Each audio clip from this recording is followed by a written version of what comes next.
mentioned obviously you came out and it looks like you briefly joined Fluid Interactive and Yep. and then you went on to IAG where you spent the next 6 years. Yep. So tell me a bit, about that time. How did that kind of compare to your maybe expectations? Of Yeah, being that was corporate? another good time, very eclectic experience. So it was funny how that role came about. So got obviously go through the process, and I remember doing the interview, and it was actually CGU Insurance at that stage as a standalone, Yeah. and then got bought out by IAG.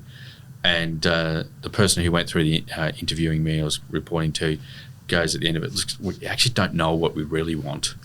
We've just been told by audit that we need a security person. Can you just work it out?" And I went, okay, I like that idea. Yeah. So then I had to then work it out, learn it, and it was quite a, we didn't have a firewall. That's how early it was, Yeah, right. and we had to go through. When I remember being there for a couple of months, and one of the guys mentioned, "Oh, we just put in a firewall, our first firewall." And I went, "Oh my goodness." This would have been early 2000s. Yeah. Yeah. And the funny story there was the managing director at the time. He's a good guy, but very old school.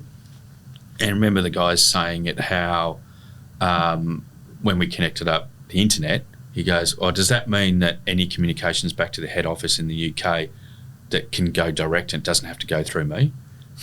And we went, yeah. And then he was trying to, and he actually asked the question around, could we print up all the emails so that I can actually read them before they go, and all this sort of stuff, and sort of, explained how it all worked. But there was a very big shift at that time around thinking, and the clash of the old and the new was quite high. Well, it was a very abstract concept.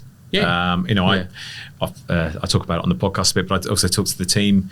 I came into recruitment in February 2000. Yeah. And before that, I'd never sent an email. Never had an email address, never been on the internet. Yeah. And remember sending the first email and phoning the person and saying, "Did you get it?" It was a kind of new thing to wrap your head around, that you could sit at this and do something, and it went over here, and you didn't see it physically, leave or anything. And it's, but it's also interesting around that time that we I guess come out the back of Y2K, or the potential threat of Y2K, which for me was probably the first time the tech world sort of stood up and took notice that these devices we're using, hang on a minute, they have an impact on how we run a business, and then, as you say, suddenly you're connected to the outside world, so that invites risk. In both directions. And again, it comes back to what I was saying earlier, people don't really, or didn't really fully understand what could happen to their business or not. And of course, most of the things were manual. And as you really built up, people had to really get their heads around, what does it mean from a security perspective? What does it mean from a disaster recovery and business continuity capabilities, which they never had to do before. And then you shift to now, and boards are a lot more educated.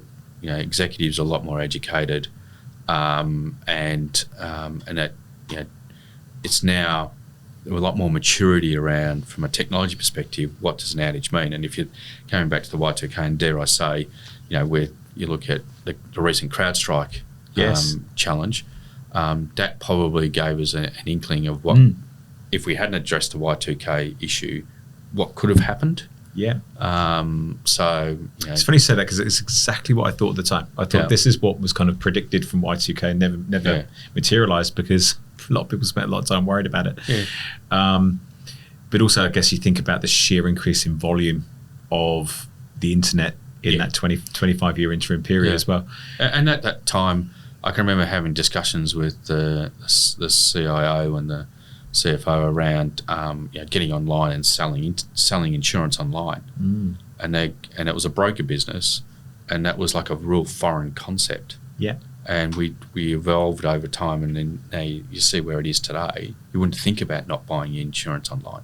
Absolutely. Well, that's the growth of the trust of the internet. Correct. Even making a simple transactional purchase. I remember running a session actually with some graduates a few years ago now, and we were talking about what's the maximum amount of money you would spend on the internet without meeting anyone. Yeah. And how, back when the internet first came out, it was very small figures, but people will now spend thousands of dollars on booking flights and holidays. Somebody actually at the time said, "I've just bought a car." Yep. Right, it was a brand new car, not seen it, but I've essentially done the transaction online because I don't need to see it. It's in the colour, it's got the features I want. Well, I did the same thing. I remember the first thing I bought on the internet was of any size outside books and stuff was a fridge, and then a TV, and I bought a car when I was living in the UK, and it turned up on back of a truck, and there it was, and it was great. So it's an interesting, because we then talked about at some point, would you ever buy a house, right? And we got to, but actually apparently, and I don't know if this has changed, but at the time in the UK, it was illegal to buy a house without physically seeing it first. Oh, really? Now, I don't know if that's still the case or whether someone told me some false information, but I always thought that was a really cool, but actually no, I think it is true, because I knew people that bought places from overseas, and they had to have an advocate that would go to the property and essentially sign off the document to say I've physically seen the property and can verify it exists and looks like it does. It's probably very old UK law somewhere from the Victorian times. But so you were 6 years at IAG. Yep. It's a good tenure. How do you stay fresh over a 6 year period? So that was a great time in my career, I'd have to say. So